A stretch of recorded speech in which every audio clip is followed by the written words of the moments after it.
அல்லேலூயா. அப்போஸ்தலருடைய நடபடிகள் 2ஆம் அதிகாரம் 37ஆம் வசனம். இதை அவர்கள் கேட்டபொழுது இருதயத்திலே குத்தப்பட்டவர்களாகி பேதுருவையும் மற்ற அப்போஸ்தலரையும் பார்த்து, சகோதரரே, நாங்கள் என்ன செய்ய வேண்டும் என்றார்கள். அல்லேலூயா. எத்தனை பேர் என் மூலமாக ஒரு நபர் ரட்சிக்கப்படணும்? அட்லீஸ்ட் ஒரு குடும்பம் ரட்சிக்கப்படணும். என்னுடைய காலம் முடிகிறதுக்குள்ளே ஒரு கூட்டத்தை நான் எப்படியாவது ஆதாயம் பண்ணி ஆண்டவரை அறிந்து கொள்ள உதவி செய்யணும். அப்படி எத்தனை பேர் ஆசைப்படுறீங்க? இங்கே ஒரு மனிதன் ஒரே நாளில் 3000 பேரை ரட்சிப்புகளை நடத்திட்டார். எவ்வளோ ஆச்சரியம் பாருங்கள். ஏன்னா இதெல்லாம் ஒரு பெரிய சாதனை. அப்போ நாமும் அந்த மனிதர் பின்பற்றின ஆண்டவர் தான் என்ன செய்கிறோம்? பின்பற்றுகிறோம், ஆராதிக்கிறோம், நம்புகிறோம். அப்போ நாமும் மனிதனுடைய வாழ்வில் தாக்கத்தை என்ன செய்ய முடியும்? ஏற்படுத்த முடியும், மாற்றத்தை ஏற்படுத்த முடியும், ஜனங்களை மனம் திரும்புதலுக்கு நேராக நடத்த முடியும்.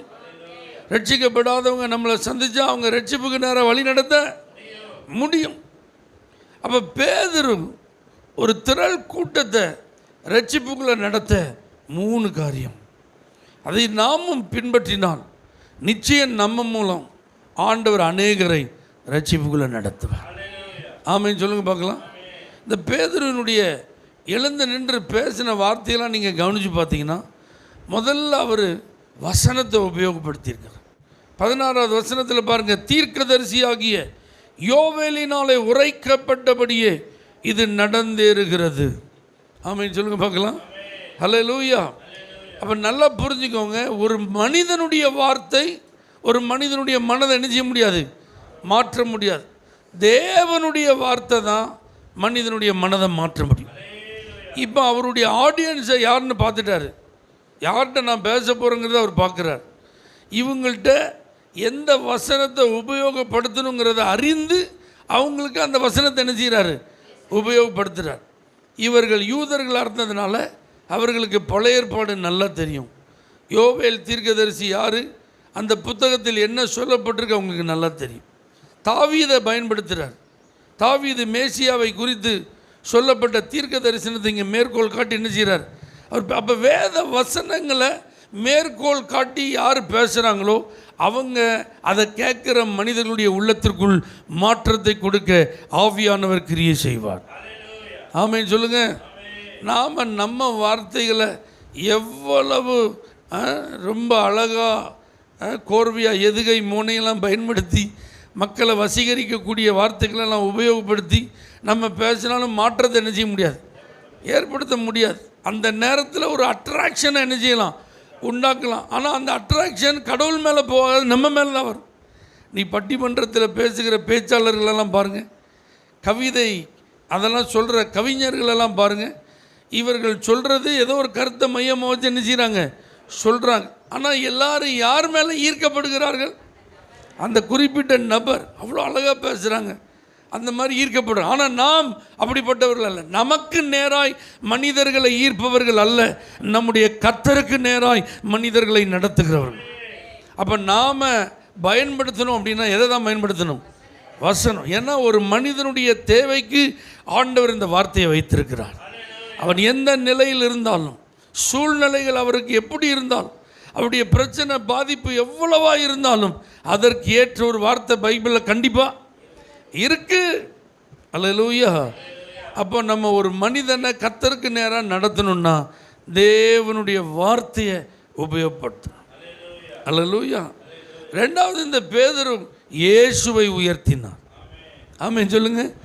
இயேசுவை உயர்த்தி பேசுகிறார். நீங்கள் அவரை கொலை செய்தீர்கள், ஆனால் தேவனுடைய ஆவியானவர் அவரை மரித்தோரிலிருந்து என்ன செய்தார்? உயிரோடு எழும்ப பண்ணினார். அந்த இயேசு இன்னைக்கு உயிரோடு இருக்கிறார்.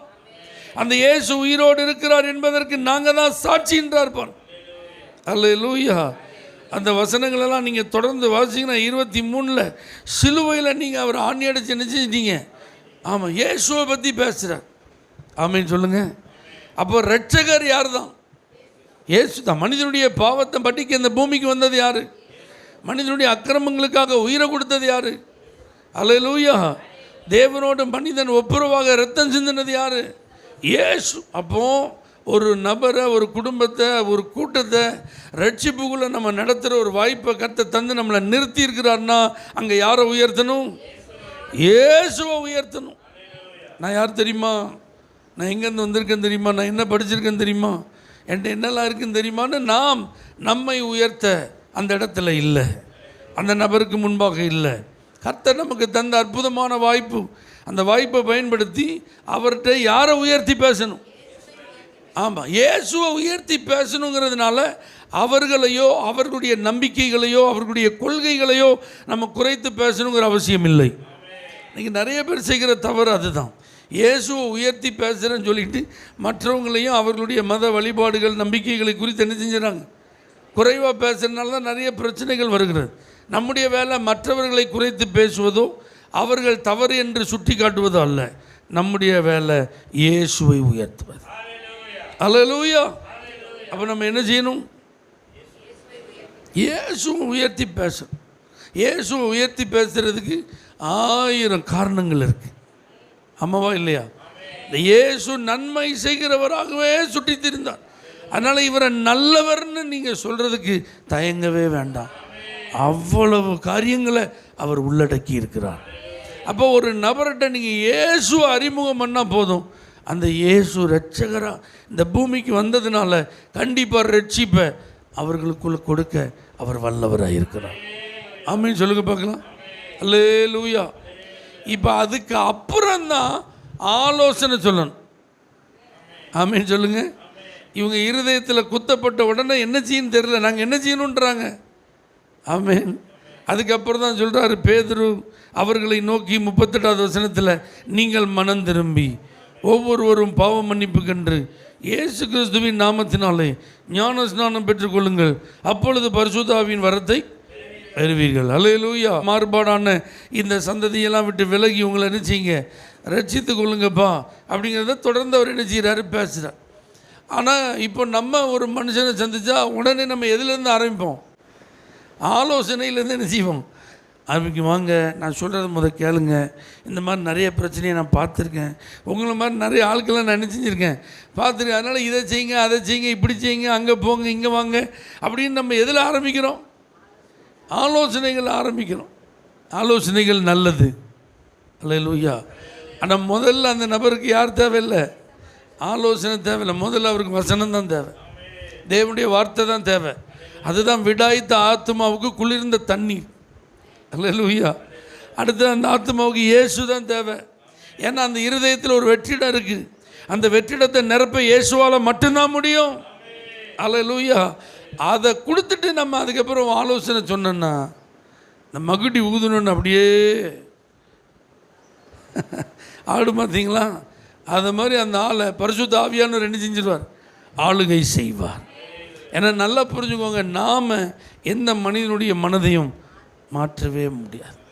அல்லேலூயா. அதனால் தேவனுடைய வார்த்தையை முன்னிட்டு நம்ம புத்தி சொல்ல வேண்டியது அவசியம்தான்.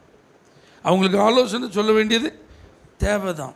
அவங்களுக்கு வழி நடத்த, வழி காட்ட வேண்டியது உண்மைதான். ஆனால் அதை கடைசியாக வச்சுட்டு முதல்ல வசனம், இயேசு, ஆலோசனை, இப்படி நம்ம ப்ராக்டிஸ் பண்ணி பார்ப்போம். கண்டிப்பாக ஆண்டவர் நம்ம மூலமாக அநேகரை ரட்சிப்பார்.